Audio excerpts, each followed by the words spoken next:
Apa mas? Vaginismus. Mas, vandalisme saya tahu lah. Enggak organisme ke? Itu saya tahu tu. Apa mas tadi saya tak tahu. Tahu juga, tapi benda tu kena pergi counselling lah kan. Dia macam ada fobia macam tu lah. Budak-budak nakal lah, tukang conteng-conteng dinding-dinding, jambatan tu, diorang nak buat, mungkin diorang nak luarkan diorang punya perasaan marah ke apa, diorang conteng lah.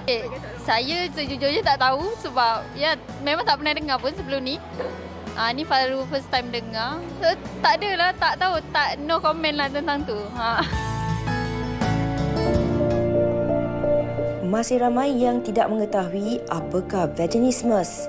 Masalah ketegangan otot tidak terkawal yang berlaku di faraj wanita ketika melakukan hubungan seksual dikenali sebagai vaginismus. Ia juga boleh menyebabkan perasaan takut yang melampau bagi seorang wanita untuk melakukan hubungan intim suami isteri. Ia boleh terjadi akibat daripada beberapa faktor seperti fobia dan terpengaruh dengan kisah malam pertama rakan-rakan yang mereka dengari. Walaupun istilah ini jarang didengari, namun masalah ini sememangnya wujud dalam kalangan wanita. Justru, apakah langkah yang perlu dilakukan bagi mengelakkan seseorang wanita itu mengalami masalah vaginismus dan adakah masalah ini boleh dirawati? Nah, pastinya di Wanita hari ini, objektif kita pada hari ini iaitu untuk membantu para wanita yang melalui vaginismus ini ataupun mereka yang bakal berkahwin untuk mengetahuilah jika berlaku ataupun ada dalam situasi begini, apa yang boleh dilakukan. Pasti ada rawatan-rawatan tertentu kan Fiza? Ya, insyaAllah. Kita ni kalau kita tak tahu, tu orang tua-tua kata malu bertanya sesat jalan. Jadi kalau kita rasa ada masalah, jangan self-diagnose tapi kita tanya kepada mereka yang pakar. Justru kami bawakan yang pakar kepada anda hari ini untuk kita berkongsi tentang topik ini. Topik yang saya kira agak sukar untuk kita bincangkan secara terbuka. Ya. Namun dari aspek kesihatan dan pembelajarannya, hari ini kami bawakan kepada anda pakar perunding obstetrik dan juga ginekologi dan juga fertility, iaitu Dr. Maiza Tusimin bersama kami di studio. Apa khabar Doktor? Assalamualaikum. Salam, khabar baik. Terima kasih jemput saya. Tajuk ni memang menarik dan ramai tak tahu. Alhamdulillah. Terima kasih juga Doktor. Walaupun pagi tadi ada pembedahan dua baby twins. Rahsia.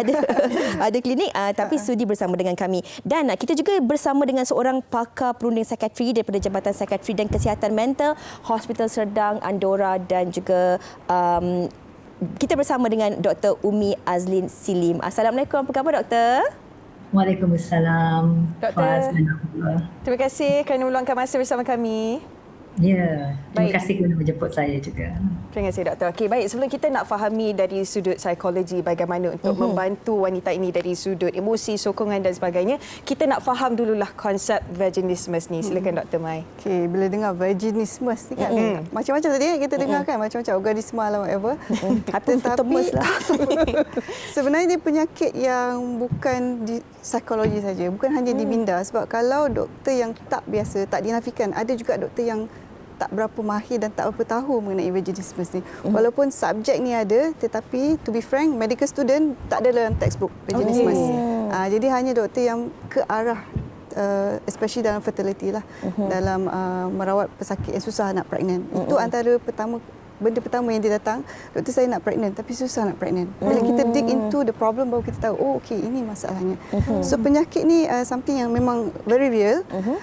Dia bukan tak ada nafsu, wanita ni, isteri ni, dia ada. Dia ada keinginan ada, foreplay semua tak ada masalah. Tapi bila nak penetrate sahaja, penetrasi hubungan intim, seksual tu, bila suami cuba approach, terus everything dia close down. Maksudnya macam kaki tu dia terus clench, dia rapat. Dia menolak. Vaginismus dia ada peringkat-peringkat dia. 1, 2, 3, 4, 5. Maksudnya setiap orang berbeza. Berbeza. So kita tak boleh kata, oh you vaginismus sama je rawatan dia. And lagi satu yang saya highlightkan, macam saya kata tadi, tak ramai sebenarnya tahu. Termasuklah doktor-doktor junior kita, medical student saya dulu pun dia orang tak berapa tahu, tak banyak pendedahan, apatah lagi pesakit. So dia akan fikir, oh ni mesti kena buat orang lah, orang dengki lah, kena melalui kunci pembacaan lah. banyak juga saya Betul baca tak? tu. Katanya ini mungkin disebabkan oleh masalah bekas kekasih tak suka dan mereka tidak pergi berjumpa dengan pakar kesihatan, tapi mereka pergi berjumpa untuk membuat rawatan-rawatan yang alternatif dan sebagainya. Selepas ini doktor, kita nak tanya apa antara punca-puncanya dan bagaimana perkara ini ini boleh berlaku.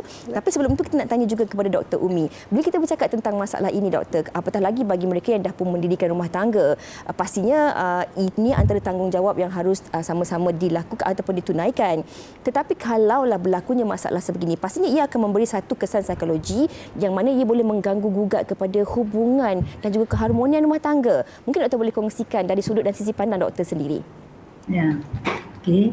Memang benar jika kita membuat penilaian awal kepada pesakit yang ada vaginismus, selain daripada kita membuat penilaian terhadap vaginismus tersebut, tahap keterukan dia, kita juga membuat penilaian terhadap hubungan suami isteri. Di tahap mana, ya, adakah telah berlaku konflik, adakah masih ada sokongan dari suami, komunikasi bagaimana. Sebab selalunya bermula dari vaginismus, banyak impak yang boleh berlaku di dalam perkahwinan tersebut. Sekiranya memang isu tersebut telah ada di dalam perkahwinan, maka sebahagian daripada merawat vaginismus itu kita perlu menambahkan sesi-sesi terapi untuk mengatasi konflik perkahwinan yang telah sedia ada.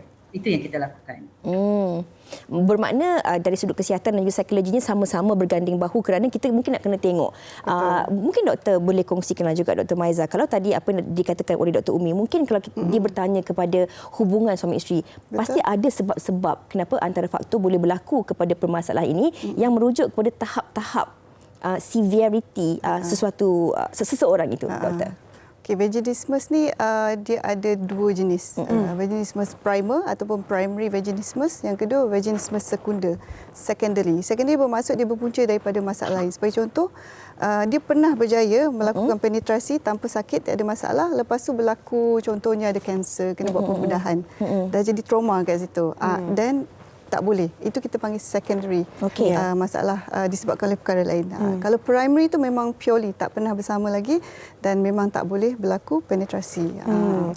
Tapi itu masalah takkan berpanjangan lah. Maksudnya kalau di fasa 1 boleh dibantu lagi? Sebenarnya to be frank, pesakit yang saya jumpa ada yang 6 tahun, 7 tahun tak dapat bersama, tetapi bila datang kepada pakar sakit puan dan juga pakar fertility, dia punya objektif ialah saya nak hamil saja.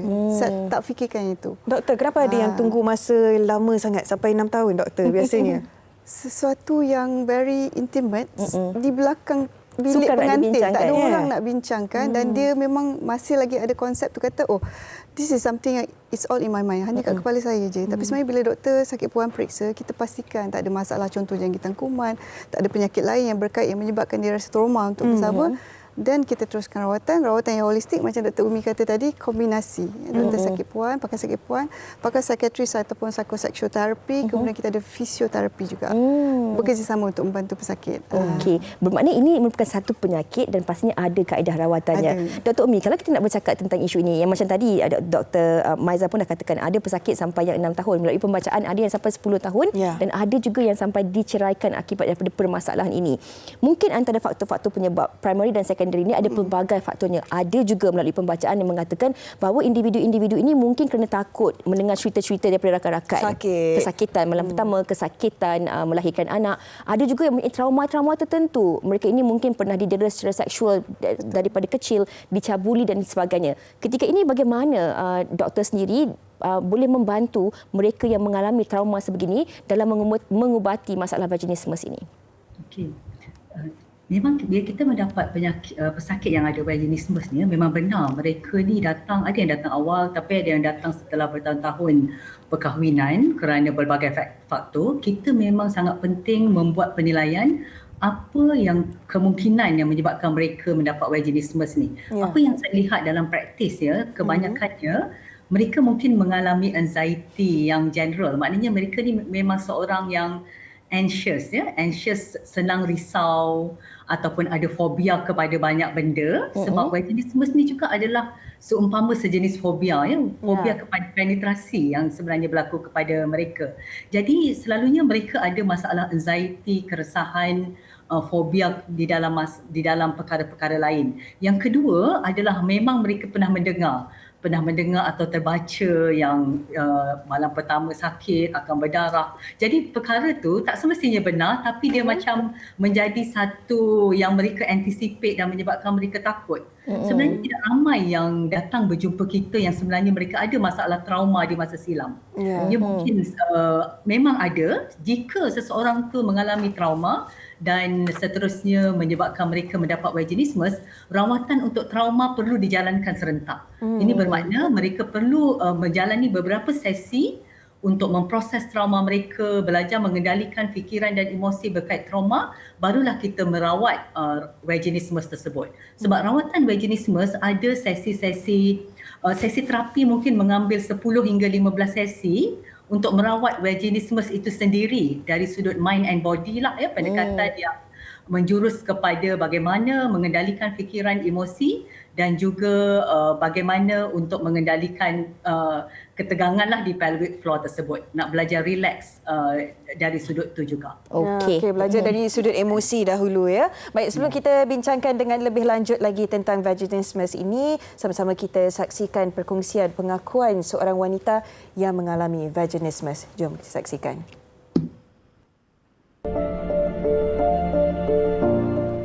Melakukan hubungan intim antara suami isteri adalah tuntutan wajib yang perlu dilakukan oleh kedua-dua pasangan.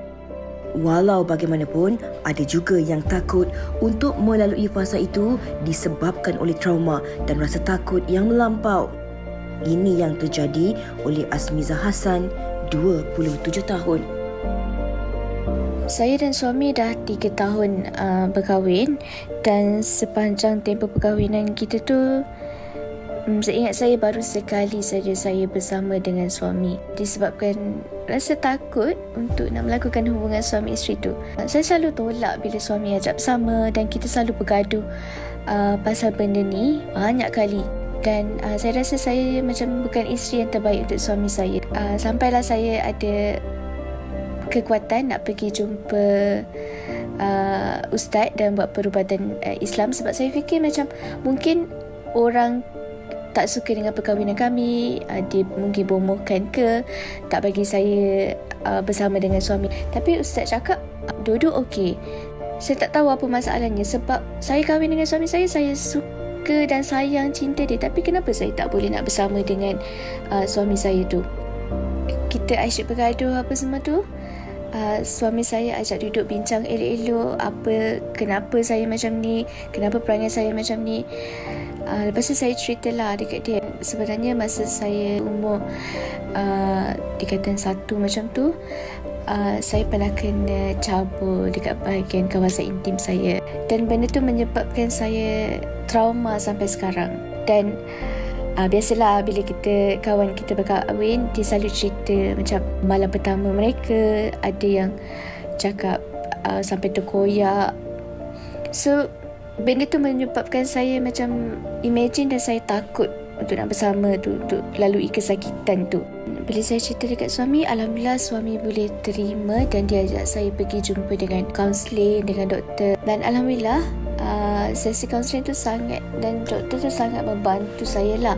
Saya harap mereka, wanita-wanita, isteri-isteri yang kat luar sana yang ada masalah dengan saya, apa kata kita try je dulu pergi jumpa dengan kaunseling, pergi jumpa dengan doktor. Kita jangan ambil mudah perkara-perkara macam ni, sebab perkara macam ni boleh menyebabkan kita bercerai ataupun kita rasa down, kita rasa bukan jadi isteri yang terbaik untuk suami kita. Itu dia kisah yang sempat dikongsikan bersama dengan anda, dan pastinya mungkin ramai dalam kalangan anda penonton yang mengalami masalah yang sama tapi tak tahu dan segan untuk berkongsi masalah ini. Itu pengalaman individu tersebut dan bagaimana cara mereka cuba untuk merawati masalah vaginismus ini. Tapi pastinya doktor, dalam kaedah kesihatan ada juga rawatan-rawatan yang diberikan yang mungkin dapat membantu memudahkan pesakit-pesakit ini. Kerana ada juga melalui pembacaan katanya macam doktor, saya dan suami nak anak. Ada tak jalan mudah untuk mendapatkan anak tanpa bersama dengan pasangan. Dan ada satu soalan daripada Facebook juga mengatakan, adakah vaginismus ini hanya boleh diketahui selepas berkahwin ataupun ia boleh diketahui walaupun sebelum berkahwin tanpa melakukan hubungan seksual? Ya, okey, nak jawab mana satu dulu? Tu yang nombor 2 dulu, doktor. Okey, yang nombor 2. Untuk yang belum berkahwin, contohnya anak dara kita kan, macam mana saya nak tahu saya ada vaginismus? Sebenarnya dalam era sekarang ni, macam-macam dah yang kita pakai, tak pakai pad sahaja. Ada contohnya atlet, dia akan pakai tampon, swimming. Kan dia nak swim, so dia pakai tampon ataupun ada yang menggunakan cawan menstruasi atau menstrual cup. So semua tu memerlukan penetrasi ke dalam vagina untuk alat-alat tersebut menakung darah haid. Okey. So daripada situ kita dah boleh pick up sebenarnya, kita boleh kesan sekiranya remaja tu dah ada masalah, dia dah tak berani nak explore, nak masukkan penggunaan tampon ni. Yang ini mungkin jarang dikesan di Malaysia, lebih banyak di overseas lah basically. So dia dapat kesan penyakit tu awal. Tuala wanita. Kita banyak pakai tuala wanita. Basically kita memang ada sedikit apa orang kata tak berapa berani lagi nak menggunakan alat-alat seperti tampon ataupun menstrual cup untuk masuk ke dalam vagina. Memang kena masuk dalam rongga vagina. Okey. Dan untuk pasangan yang contohnya yang dah berkahwin, to be frank, sekarang ni ramai dah awal dah jumpa doktor. Dia tak tunggu 6 tahun, 7 tahun, 10 tahun. Ada yang jumpa saya baru 3 bulan. Ada yang jumpa setahun, ada 2-3 tahun. Okey, dekat situ doktor perlu orang kata assess, kita perlu buat penilaian.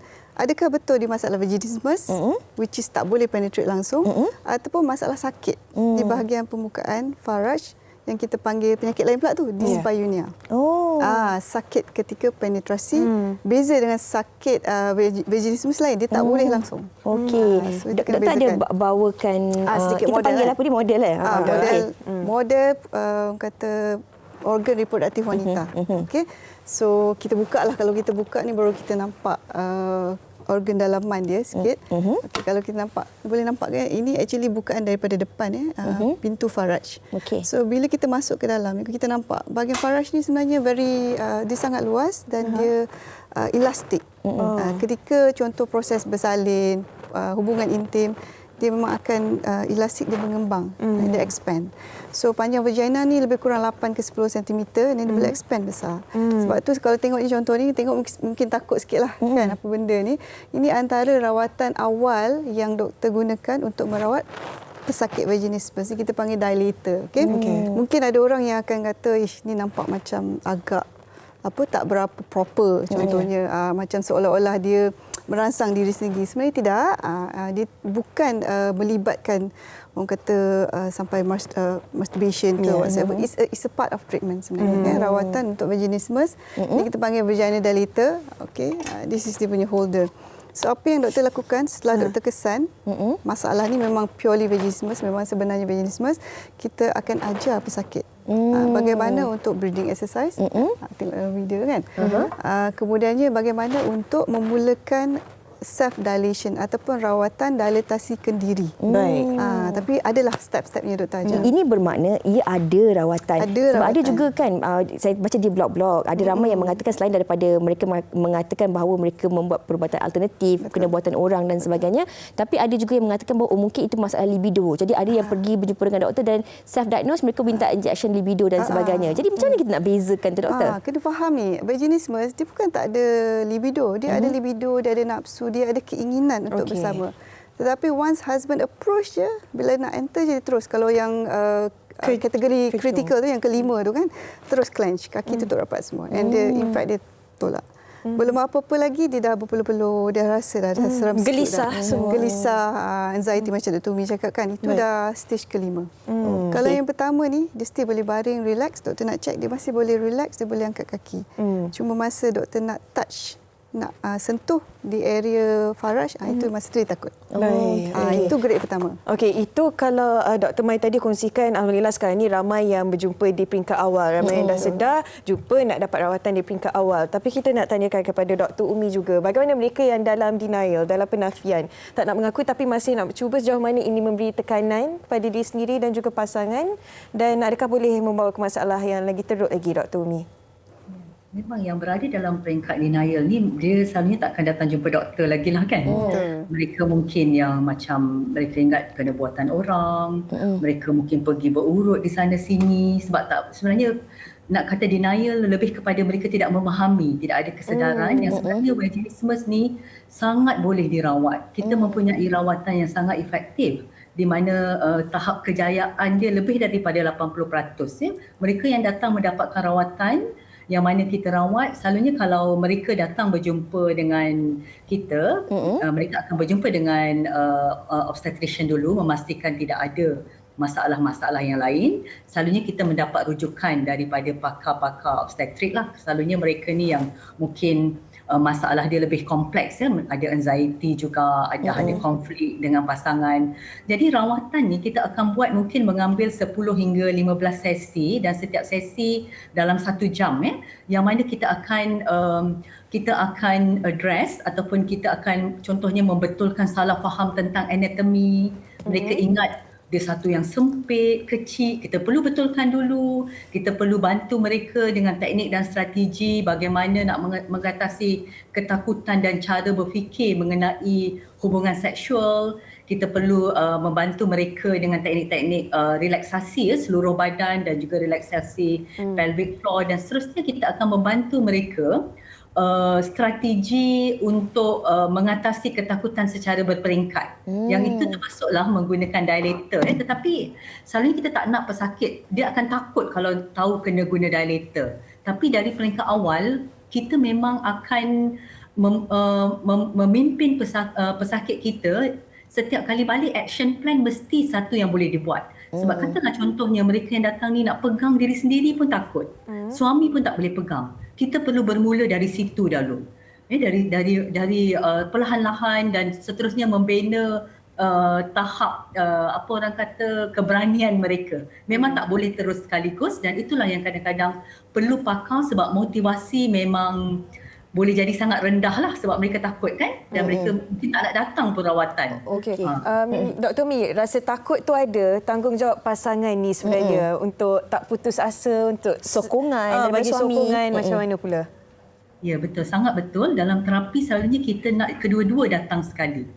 Setiap terapi, sebab masalah vaginismus ni bukan masalah isteri sahajalah. Dia memang perlu kerjasama kedua-dua belah pihak. So terapi di mana kedua-dua suami isteri datang akan lebih efektif. Kerana dua-dua tahu apa yang perlu dilakukan. Okey. Kalau saya sempat juga baca daripada tulisan di blog-blog dan sebagainya, doktor, ada yang kata kalau mereka tak nak melalui proses rawatan ni tapi mereka nakkan zuriat, boleh ke mereka memilih kaedah yang lain? Contohnya mereka terus buat IVF ataupun IUI dan sebagainya untuk mereka mendapatkan zuriat, doktor. Okay. Memang tak dinafikan ada kaedah lain, IUI, intrauterine insemination, kita hantar sperm ke dalam rahim, ataupun IVF, bayi tabung uji. Tetapi untuk saya personally, setiap doktor dia ada resipi dia sendiri kan. So resipi saya itu bukan aim saya. Yang penting adalah keharmonian rumah tangga dulu. That's number one.